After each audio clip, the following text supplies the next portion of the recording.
כן. אבל האותיות עצמן, let's just finish the previous paragraph. אבל האותיות עצמן, the letters themselves, אינם בחינת שכל, they're not thought.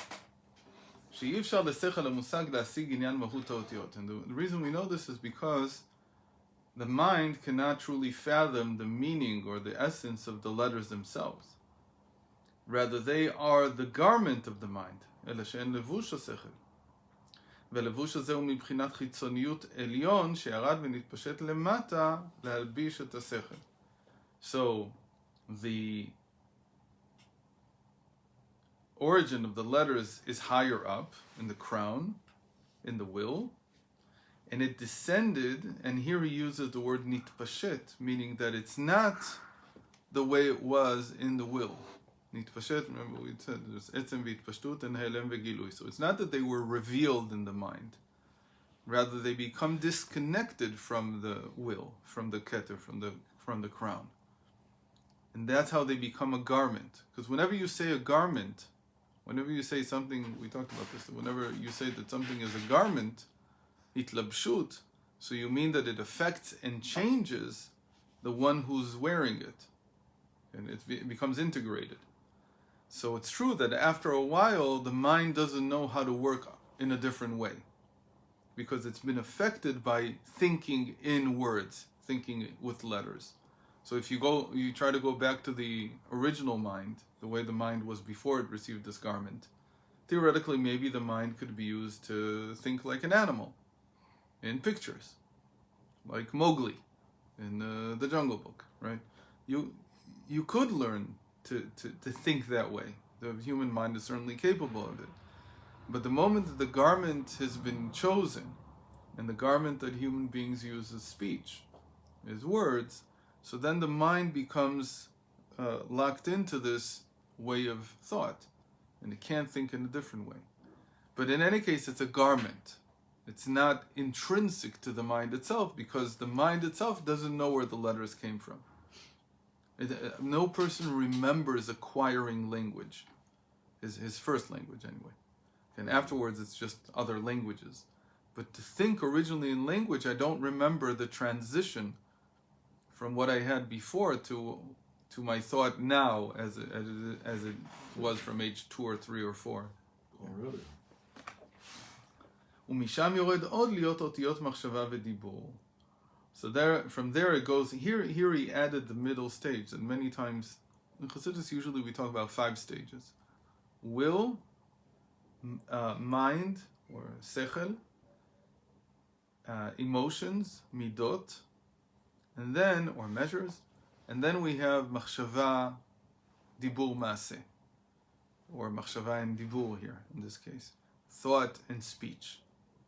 And the mind and the emotions, the two middle, in between the will and the speech and the thought, they're considered essential, but they're not as essential as will. Meaning that in the mind and the emotions, there is already some form of engarment.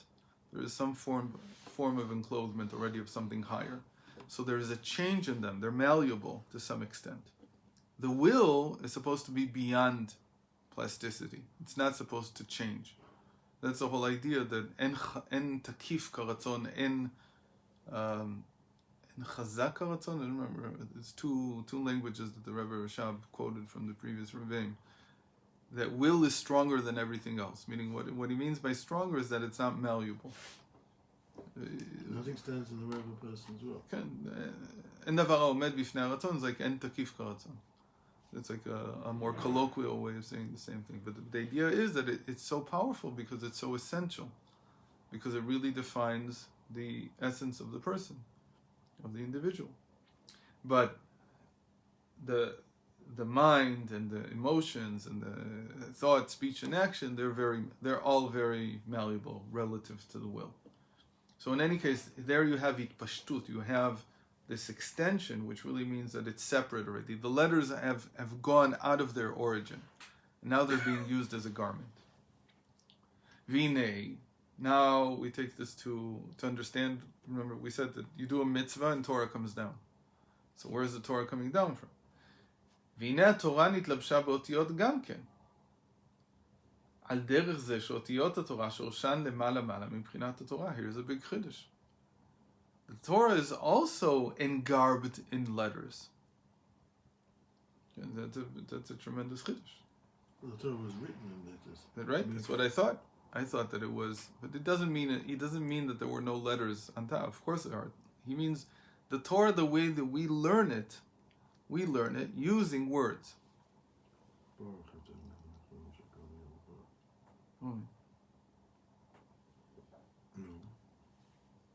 Could you learn the Torah without words but still use letters? Yes, of course.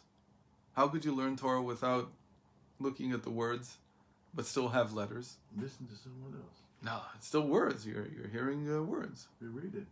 No, it's still words. How can you relate to Torah without words but still use letters? So that's gematria, for instance. Okay. If I'm only going to look at all the different That's numbers. That's not words. No, because I'm taking it apart. I'm taking the letters separate from the words. Because I can take the value of just, for instance, I do the initials. If I do the initials, I'm not looking at the word anymore. I'm just looking at the first letter in each word. But you're relating it to a word. Okay, and there's still a connection. But there are other ways that I don't relate it to the word at all. The moment I transform it into a number, I don't have any more the semblance of the word, but the letters are still there because their values are still there. So there's something left over.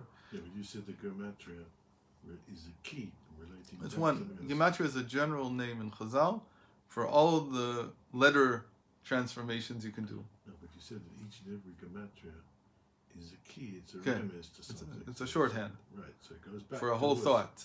Right, Okay. so it goes back to words. In that sense, it does. It goes back to words. But when I do the manipulation, I'm not looking at the words, and I'm building it up. But take something even more esoteric. It's just in this week's reading. Every day we read the Korbanos of the Nesim. So one of the things they have there is 130 shekels for the weight of the bowl.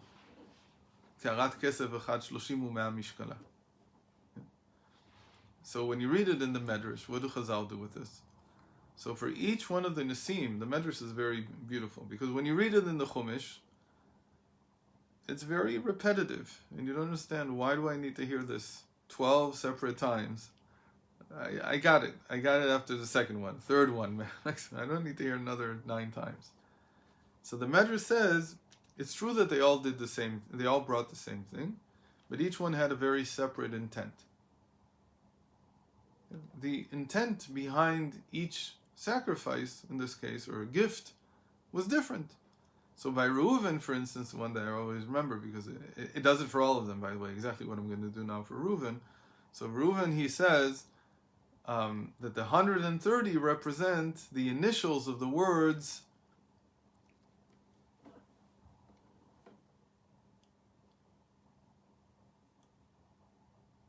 Lo nakenu nafesh. Reuben said he tried to save Yosef from the brothers, also related to last week's parsha, this week's parsha. And he said, that's why I remembered, because last week when we read, in Shabbos when we read it, I remembered that was what the Medrash said. So the initials are Lamed Nun Nun, and together equal to 130. So when he brought a bowl that was 130 shekels worth of silver, that's what his intent was. That I tried to save Yosef, those were the words I said. Timeless words. Lo nakenu nafesh. Won't kill him. So that's Shashuei Torah. That's what's beyond the words, because here you have only the number. The Torah is just giving you the number, and from the number you suddenly get to the words. And the reason that you get from one to the other is these are Shashuim. Shashuim is going back to the will, going back to the Keter of how the Torah was before it became the words that we know. Another example. Remember, we talked about this, that the Baal Shem Tov says, what does it mean that Moshe Rabbeinu wrote the last 8 verses with tears? Bedema. So the Baal Shem Tov says, don't read it as Dema, read it as Dama. Dama means like Demai. Like there's Demai with Aleph and there's Mai with Ayin. The Mai with Ayin means that it's mixed. So he said he had the letter. He wrote the letters in these 8 verses. He just didn't order them as words. And that was done by Yoshua. Why? Because Moshe was already at a higher state where he couldn't separate it in our reality. He wasn't thinking in our reality anymore. He was in a higher state. So once I told you this, Rav Yitzchak said that this is exactly what the quantum world is like. The quantum world is a blil. It's a mix of particles that when you look at it, when you try to bring it down into our reality, suddenly becomes something you can recognize. So the same idea that the letters were there, but there was no rhyme or reason to them. They weren't divided into words. They weren't ordered into words yet. So because they weren't ordered into words, that's the Keter state of the Torah, where things are not yet in the thought patterns that we're used to. And you can go up to that level. Like, for instance, another example is that Rabbi Bulafia writes that Yesh Me'ayin is the same letter as Esh Mi'ayin. So it's a word play, but really what he did is he just reordered the letters. We know what that's called tziruf. And tzirufim are a big deal, permutations are a big deal in Torah learning. All of Tikkunei Zohar is built on the different permutations of the word Bereshit, the Torah's first word. So this is a whole way of thinking without words yet, and going beyond the words. So this whole thing, this is what he says, that the Torah has words above, but they're not the words, it has letters, but they're not the words that we know when we speak Torah, when we learn Torah, when we think in words. The Oraita, the way we have Torah, mechochma napakt. It comes out of wisdom. Wisdom is already thought. So in Oraita, the way that we have the Torah today, it's in words. So it's in the world of emanation. But האותיות שורשן למעלה בבחינת כתר. But the real origin of the letters is above, in the thought, in the will, in the crown. ואותיות מלשון עתה שהוא לשון המשכה. And as we said, the letters are a form of drawing down. Torah comes down from a high place to a low place. That's why Torah is likened to water in the Tanya, or in Chazal, and the sages. Because water travels from a high place to a low place. What is the vehicle? What is the medium on which it travels? On the letters. Because the word letter in Aramaic means to come, to arrive. Ata boker. Right? So sometimes the letters are likened to horses. That you can ride a horse to come from one place to another quickly. Okay. I don't think they could have imagined that eventually we wouldn't have horses. Outspeed the horses. Okay, we'd have internet, and the letters would move much more quickly than even horses. Okay, and really, a horse is always a symbol for light. There are light horses, horses of light. In any case, so the letters precede, both with seed, C-E-D-E, and S-E-E-D, and pun intended. They seed the Torah that we have. They become like seeds that create the words of the Torah. But the letters in this sense, they come from a higher place. V'inyan kinei ktiv, kasher ye'amar mashal akadmoni.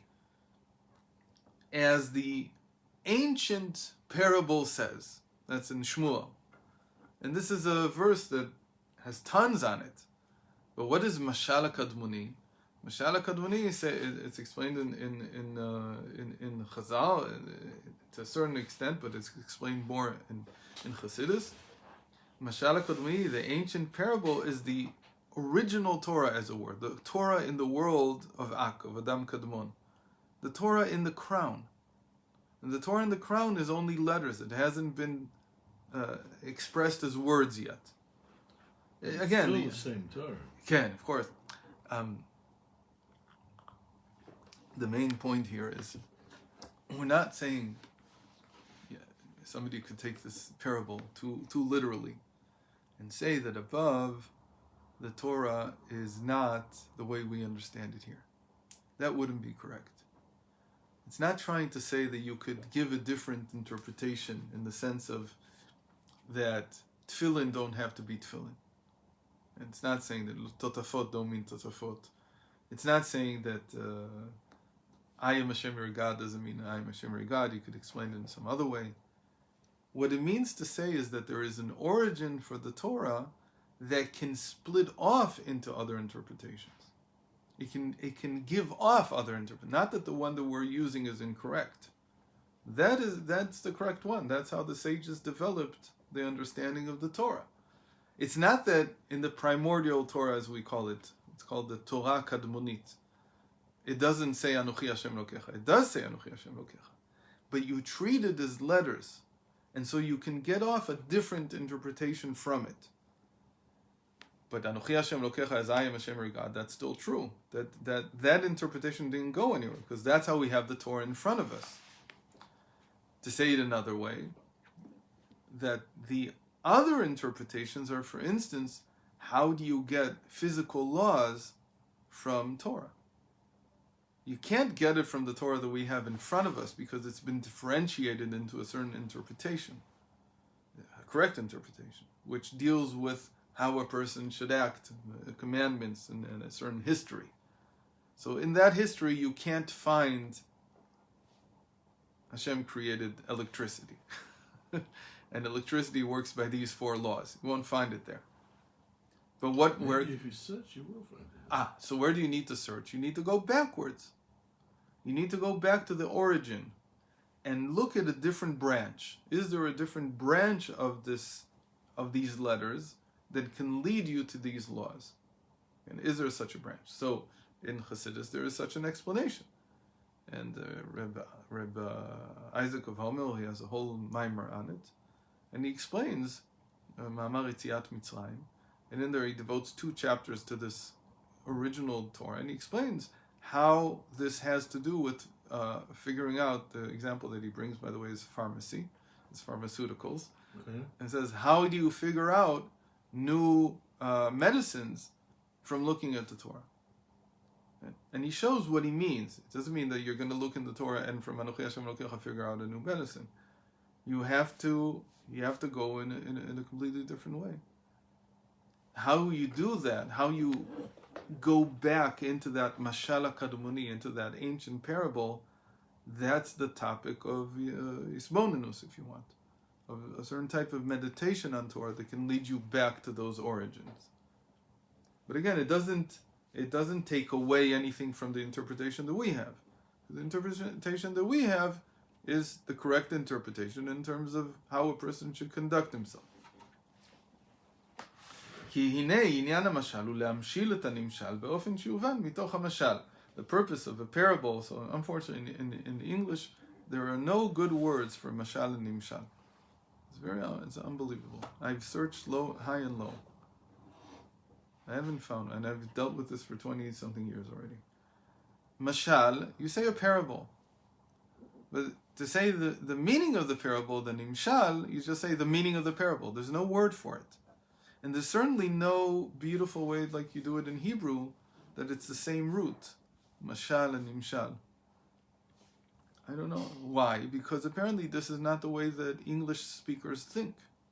Which is very strange, because English is full of images and idioms and with other things. Similes. In Hebrew, you have to say the borrower and the lender. They're the same word. Right, but in English, it's 2 completely different words.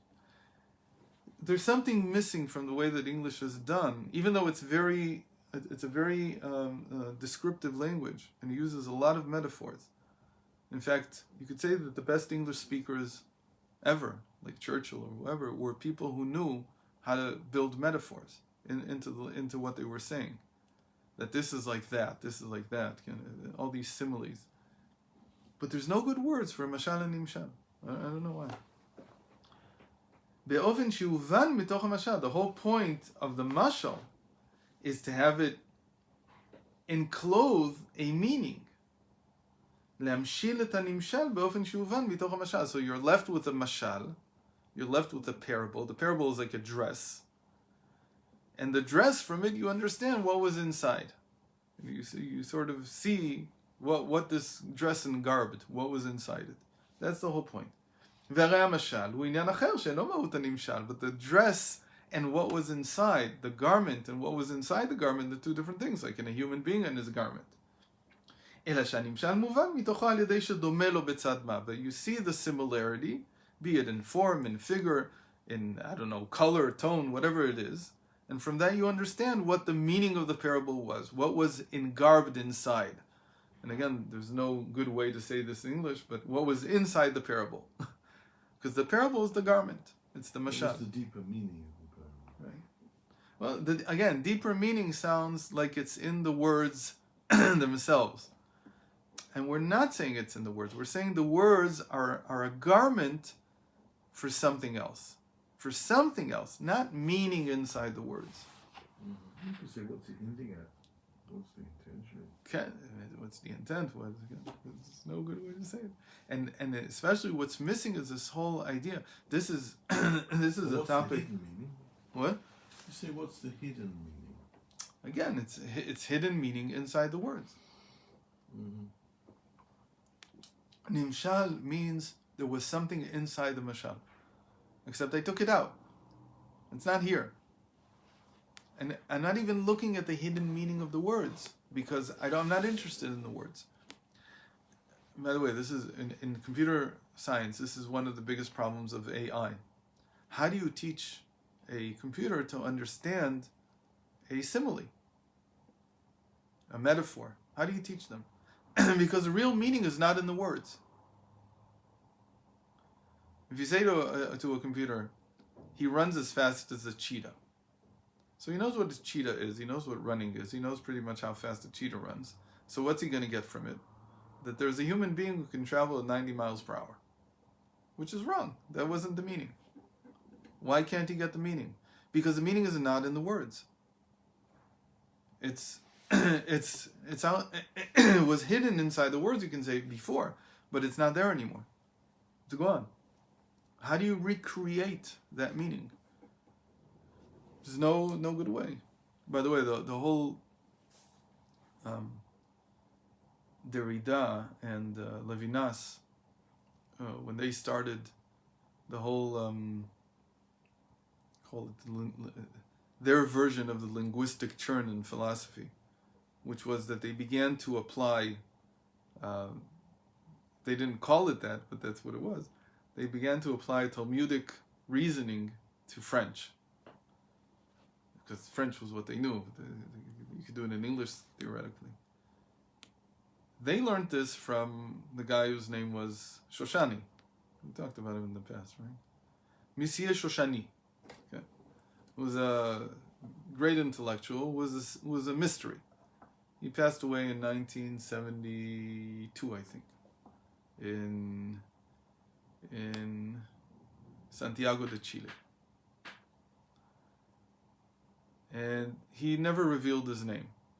He passed away when he was 69. He passed away from heart failure. They were in some retreat with Mizrahi or Bnei Akiva, I don't know what. And he basically suddenly had dom lev. And there was no hospital, there was no way to treat him, and he just died. He was a disheveled, very not pleasant man to be around. But the moment he opened his mouth, people said that it was unreal. That the knowledge that he had was simply without measure, and his analysis of things was just phenomenal. Everybody was very, very impressed. Elie Wiesel was a student also.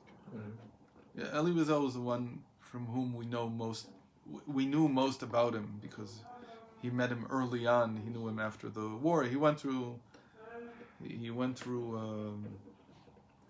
the Holocaust not in Europe. He was in World War II. He was elsewhere, but he went through it. Meaning, strangely enough, he had to escape from, even though he wasn't there. He was in Eretz Yisrael for a long time, and then he moved to America, and then he suddenly found himself in Morocco. He's all over the place. And he once had to convince somebody, some Gestapo officer, that he wasn't Jewish. The opposite of the Rebbe. The Rebbe story that it said Orthodox. The Rebbe added Jewish. He wasn't like that. And he had to convince some Gestapo officer that he was a Muslim. He said, I'm circumcised because I'm Muslim. He spoke to him in Arabic and French. He knew 18 languages or something like that. So this was in France or in Morocco, I don't know where. So the Gestapo officer invited some imam to come test this guy and see if he's really a Muslim. So he says the imam spent like an hour with him or 2 hours. And he came out in the end and he told the Gestapo officer, look, I don't know who this man is, but he's certainly a holy Muslim. He's a saint. He's a saintly Muslim. He uses something like that kind of language. I don't know who he is. I don't know where he came from. I can't understand how something like this was created. But he's a saintly Muslim. Like the knowledge that he has, for them, even knowing the Quran is like you're already a saint. But this man was way beyond. So one of the things I've been trying to piece together how he taught. What was the big deal? Why were people so impressed? And what I've come to the conclusion is that at least part of what he did, and that's what he taught Derrida and Levinas, they were students of his. They learned from him. They didn't admit it for a long time. Because, in the academic world, if you learn from somebody and you don't know who that somebody is, you sound crazy. Like, what are you talking about? So they hid it for a while. But eventually people accepted the fact that it was such an individual, and he went around Europe and America and teaching in different places, never staying in one place longer than a few weeks, and nobody knew who he was. He's sort of like the philosopher's Erdős. There was a Hungarian Jew who was a great mathematician, Paul Erdős, and he used to go around from place to place visiting his mathematician friends and writing papers with them. So he wrote together, he collaborated on like 5,000 papers, I don't know how many in his lifetime. But he never lived anywhere. He never had a house. He never raised a family. He just went from friend to friend. So Shoshani was a little like this, but he did it for philosophy. Basically what he taught was, he taught parables.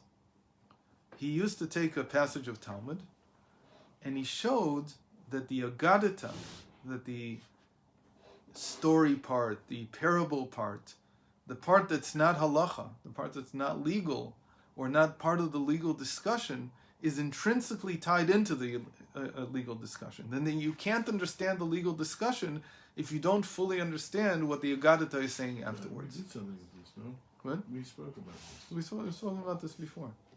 And as much as I've been able to piece together, Professor Rosenberg in Givat Shaul, he has all his notes. He has his notebooks. But he's never published them. I don't know why people do this. It drives me nuts. I've talked to him 10 times about this. So he's released a few pages. He says they're worthless. You can't understand what he wants. It's not true. People can't understand the Gra either. The Gra and Shulchan Aruch. And yet, Rockover came and he wrote enough volumes and he explains everything, and it's beautiful. I'm saying there's a few places you can argue with him. Maybe the Gra meant this, maybe he meant that. But he gained so much just from seeing how the Gra's mind worked, even if you don't know exactly what he meant. You just see the locations, the citations that he writes down. That's all he does. He writes citations and half words. And from that he pieced together, because if you know how to learn, you can understand it. So he's never published them. But that's what I've gathered, that he used to tie it in together in such a way that you understood that the parable part of the Talmud was giving you insight, tremendous insight into the legal part. And without which you didn't really understand the legal part of the Talmud. You couldn't really understand it. So, and he was the one who taught Derrida and Levinas how to do this with language in general. But of course in English, because English is not a language of parables in the end, there's something missing. It doesn't work as well. It works. It's not that it's impossible. But that type of reasoning, I think, is the natural way that a Jew reasons. That whatever I learn about, I always treat it in a certain sense as a parable. Why? Because for us, that's the whole world. The whole world is a mashal, is a parable for God. Because in a certain sense, God is hiding from he's hiding inside all these parables, but he's invisible. So it's sort of like you're seeing the invisible man. You're seeing the garments walking around, and you can't see what's inside, but you understand what's inside from what's outside. And that is called in Chassidus, mevin davar mitoch davar, understanding something from something, which is understanding the soviv, understanding the origin, the etzim, from the memali, from the pashtut, from the garment.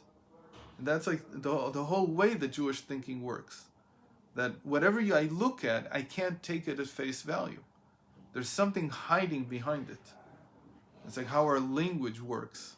There's always you said a hidden meaning, but it's more than that. There's some reality hiding behind the reality. There's always something behind the reality. Okay. That's called Mashal Kadmoni. To find that reality that's behind in the Torah. So even in the Torah, this is true. That within the words of the Torah is concealed something that's higher. The whole point is that what's being engarbed, what's being enclothed, is not clothing. It's something entirely different.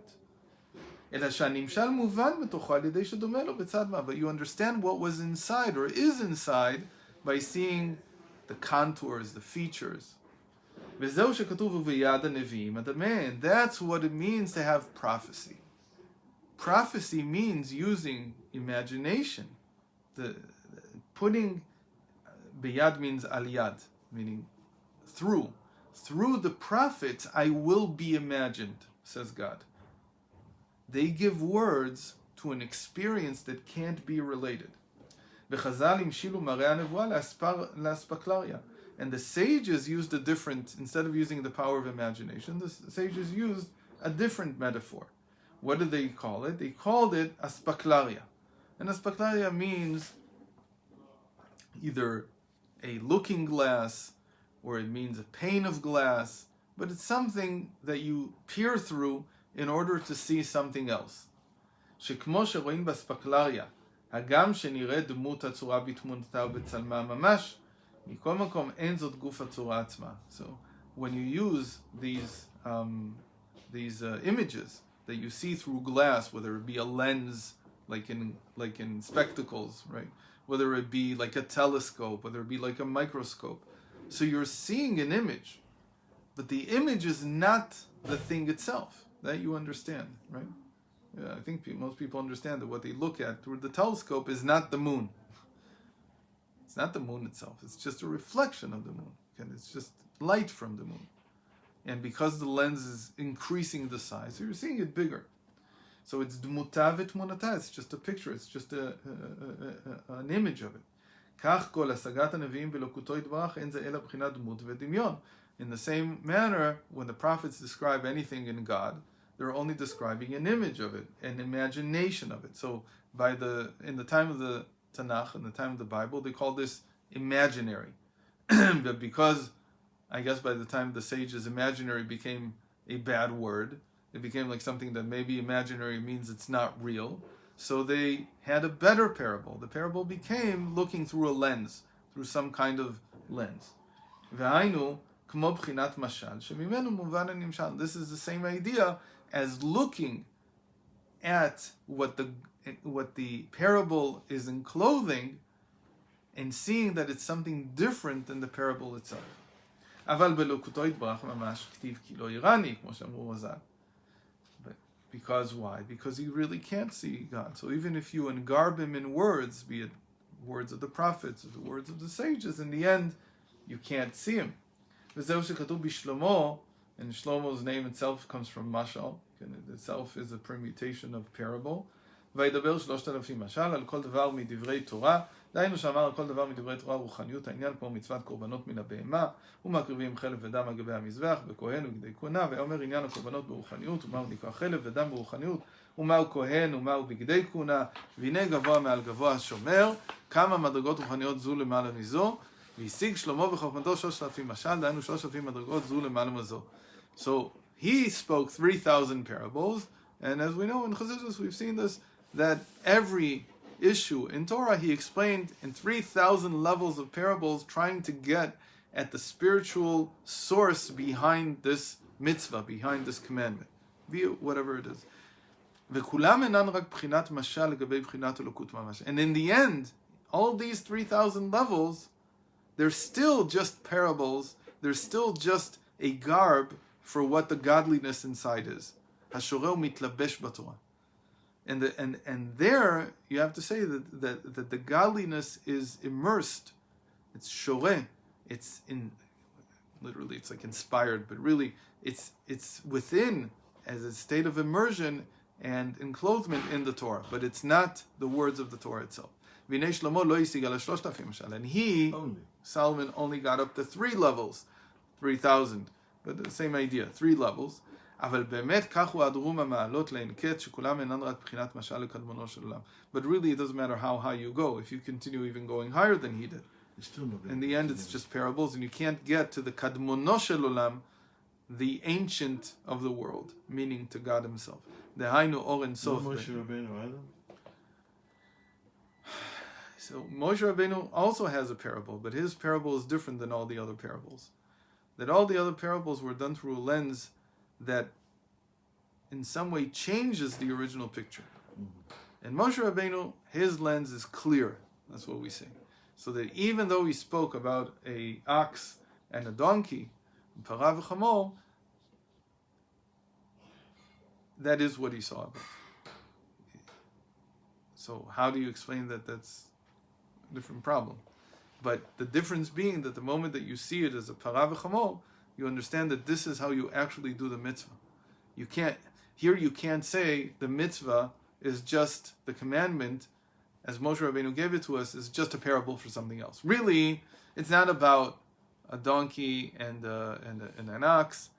It's really about a car and something else. I can make that extrapolation, but I can never take it out of the pshat. And same, that's the issue that we have, for instance, with changing the span of the issue the Rebbe had with changing the span of creation, of saying that the days are not 24-hour days. Why? Because that's what we say. That's what we read when we say Kiddush. We keep Shabbos. It says in the 10 Commandments, Ki sheshet yamim asa Hashem Elokim et hashamayim v'haaretz, because Hashem created the world in 6 days. It says that in the commandment.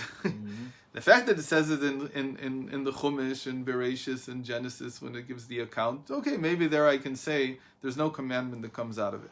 So maybe there I can interpret it a day differently. But when you actually have a commandment that says, I keep Shabbos because God created the world in 6 days, it's the 4th commandment, that's what it says, so I can't take that out of its pshat. I can't, because that's what Moshe Rabbeinu saw, 6 days. Okay.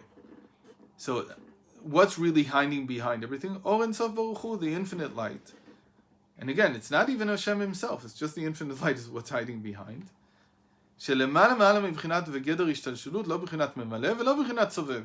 Right? It's both above the engarment, and even it's above the sovev, even above the etzim, what we call the etzim. But the whole point is that the Torah is a drawing down. Now we're beginning to understand what it means that Torah is drawn down. It's drawn down in the form of letters and words so that we can understand it. This is a big chiddush. That David HaMelech, the sages say, when did he do this? When did David do this? When did David connect the Torah above with God? What does it mean even? It's not from David. All right. So apparently this means that he was talking about, it's talking about his songs. that the songs that he wrote were an even more direct attempt to connect to Hashem than even through the Chumash. That's why we say something amazing when we finish Chumash on Shabbos and Varkin. It's like we read the Chumash. It's like we read this book of the Pentateuch, and then the second, and the Psalms is divided into 5 books, just like the Torah of Moses is divided into 5 books. More than that, he says if you say to them, it's like you It's like you learned the whole Chumash. דהיינו שהמשיך אותיות התורה מאור אין סוף ברוך הוא ממש. Meaning he brought down letters from the infinite. Those are his, meaning for David, this is his Chumash. The only problem was that what did he do more? Hashem got angry. That wasn't right. Zmirot hayu li chukech. That he did, he tried to take from it. Either he took from those words of Tehillim, he took laws, or the opposite. He took the laws of Moshe Rabbeinu and he tried to make them into songs, saying that this is a better version. That was improper. But the fact was that he was able to draw down from the highest place the same type of garments that Moshe Rabbeinu did.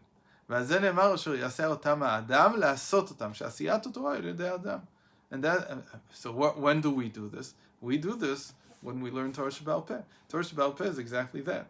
The sages gave words to what they saw above. They also saw above, just like David. That's why David is the beginning of Torah Sheba'al Peh, really. David is the beginning of the oral tradition. It's like the sages say, that the person who is mechadish, a person who brings Torah down in new language, it's as if he made God. What do you mean he made God? Because you gave me a garment. You gave me a new garment to be revealed in. That's what it means that Torah is like light. The Torah is any time that you're able to bring down infinite light into the world. And you bring it down in a garb. But the only way that you know that this is really coming down from the infinite, that's the Chiddush, is through the mitzvah. That only if you do a mitzvah do you know that what's coming down is coming down from the true infinite light and not from some imagination that you have. That's what we ever keep saying over and over again. Ma'aser Ikar. So, Ikar of what? The Torah. No, so usually the understanding is the Ikar of life. That the main thing in life is to do. But here you added something new because we learned this. So he said the Ikar of Torah, meaning if ever I want to be able to be Mechadish real Torah, to have new expression of the infinite light in this world, it has to be preceded by mitzvah. For instance. No, it's an Indian. Okay, good. That's an example of it. Tell you. I see Thursday. What happened tomorrow? Where's Rosh Chodesh? I told you this yesterday. So we'll learn later. No, I have to be in Tel Aviv. So you'll come back. What? You'll come back. When I come back, if it works out with Channukah, it's a bit complicated. Worked last night.